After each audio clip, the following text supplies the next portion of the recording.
ఆగండి ఇక్కడ కనిపిస్తున్న అమ్మాయి గురించి మీకు తెలిస్తే మీ కంట్లో కన్నీలాగవు. వీళ్ళు పెళ్ళైన 4 సంవత్సరాల తర్వాత ఒక బాబు పుట్టాడంట వాళ్ళకి. ఆ బాబు వాళ్ళ జీవితంలో ఆనందాన్ని కానీ ఎన్నో కళలు కానీ ఆనందాన్ని తీసుకొచ్చాడంట.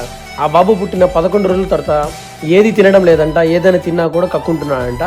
ఆ బాబుని బాడీ మొత్తం కూడా ర్యాషెస్ వచ్చాయంట. ఆ బాబుకి రేర్ జెనెటిక్ కండిషన్ అని ఏదో ఒక రోగం వచ్చిందంట. ఆ బాబుకి డయాగ్నోస్ కూడా అయిపోయాడంట. డాక్టర్ చెప్పారంట బతకడం కష్టమే అని చెప్పి. అయితే డాక్టర్ చెప్పిన విషయం ఏంటంటే ఈ బాబుని ఇంకా మర్చిపోండి, వేరే బాబుని కావాలంటే కనండి అని చెప్పారంట. కానీ వాళ్ళకు తెలుసు నిర్వాణ్ ప్లేస్ని ఎవరు కూడా వాళ్ళ జీవితంలో రీప్లేస్ చేయలేరని చెప్పి ఆ బాబుకు 20 సర్జరీలు జరిగాయంట. అయితే అయినా కూడా ఆ బాబు కళ్ళలో ఎప్పుడు కూడా నవ్వు మాత్రం పోలేదంట, అలాగే ఉండేదంట.